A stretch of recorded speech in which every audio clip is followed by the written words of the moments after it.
દુધામલી ગામે વિકસિત ભારત સંકલ્પ યાત્રાનો કાર્યક્રમ કૃષિ અને પંચાયત મંત્રી બચુભાઈ ખાબડના અધ્યક્ષ સ્થાને યોજાયો। ભારત સંકલ્પ યાત્રામાં પધારેલા મહેમાનોનું કંકુ તિલક કરી શાળાની બાલિકાઓએ મહેમાનોનું સ્વાગત કર્યું હતું। ધાનપુર તાલુકાના ઉંડાણના ગ્રામ્ય વિસ્તારોમાં સરકારની વિવિધ 17 જેટલી યોજનાઓનો લાભ અને યોજનાકીય જાણકારી જે તે ગામોમાં પહોંચાડવામાં આવી રહી છે। ખેતીવાડીની સહાયની વિવિધ યોજનાઓ, વૃદ્ધ પેન્શન, વિધવા પેન્શન, આરોગ્યનું આયુષ્યમાન કાર્ડ, પ્રધાનમંત્રી ઉજ્જવલા યોજના અંતર્ગત ગેસ કનેક્શન, બેંકના વીમાની જાણકારી તેમજ લાભ જે તે લાભાર્થીઓને આપવામાં આવ્યો હતો। બાકી રહેતા લાભાર્થીઓને પણ આ લાભોથી વંચિત ન રહે તે માટે સમજાવવામાં આવી રહ્યા છે। આ પ્રસંગે ગુજરાત સરકારમાં કૃષિ અને પંચાયત મંત્રી બચુભાઈ ખાબડ સરકારી યોજનાઓ વિશે માહિતી આપી હતી।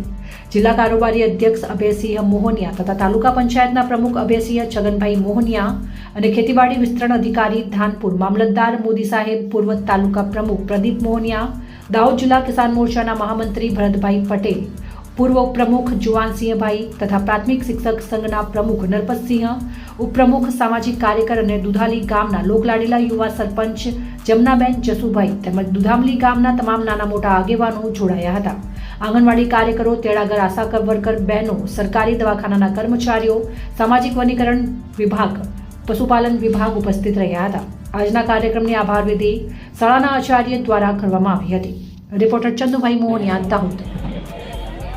દેશના વડાપ્રધાન શ્રીમાન નરેન્દ્રભાઈ મોદીજીએ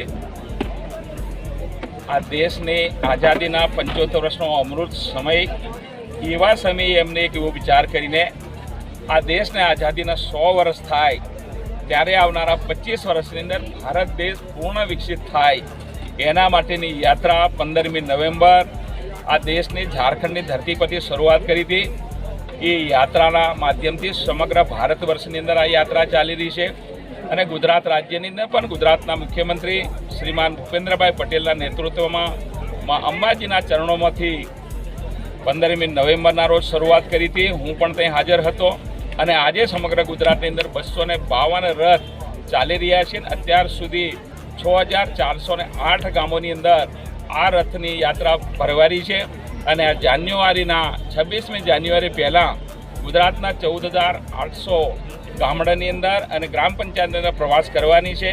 આની અંદર સમગ્ર ગુજરાતના 18000 ગામડા, શહેરો, નગરપાલિકાઓ એમાં પણ પ્રવાસ કરી છે ને રાજ્ય સરકારની ને ભારત સરકારની જે યોજનાના લોકોને લાભ મળ્યો છે યાદ કરાવીએ છીએ અને જે લાભથી વંચિત છે, ખેડૂત છે, યુવાન છે કે મહિલાઓ છે કે જે અંતિમ ચરણમાં ઊભેલો વ્યક્તિ છે જેને લાભ નથી મળ્યો, એ તમામને સરકારની, ભારત સરકારની ને રાજ્ય સરકારની યોજનાઓનો લાભ વહીવટ અમારા કરતા વહીવટી તંત્રનું આખું તંત્ર, મામલતદાર કચેરી હોય, તાલુકા પંચાયત હોય કે અમારો શિક્ષણ વિભાગ હોય કે શિક્ષણ ક્ષેત્રે પણ કેવી રીતે ગામડા આત્મનિર્ભર થાય, મારી બહેન દીકરીઓ આત્મનિર્ભર થાય, યુવાનો થાય, એના માટેની વિવિધ યોજનાઓનો પણ સ્થળ પર અમે ફોર્મ ભરીને તરત જ લાભ આપીએ છીએ અને આ યોજના, આ યાત્રા અમારી 2047 સુધી રહેવાના છે।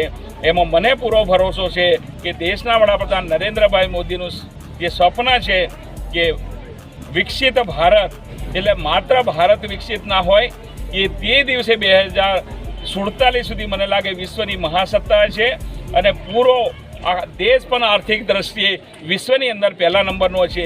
એ સ્વપ્ન સાથે મોદી સાહેબની જે યાત્રા ચાલી રહી છે ને હું પણ પંચાયત મંત્રી તરીકે ગુજરાતના એક ગામને સુધી મારી યાત્રા પહોંચે, સરકારની યોજનાનો લાભ મળે, એના માટે મારા રાજ્યના મુખ્યમંત્રી અને પૂરું વહીવટીતંત્ર પૂરા રાજ્યનું આજે કામ કરી રહ્યા છે। એના ભાગરૂપે આજે ધાનપુર તાલુકાના દુધામલી ગામે આ યાત્રા લઈને અમે આવ્યા છીએ। Thank you sir.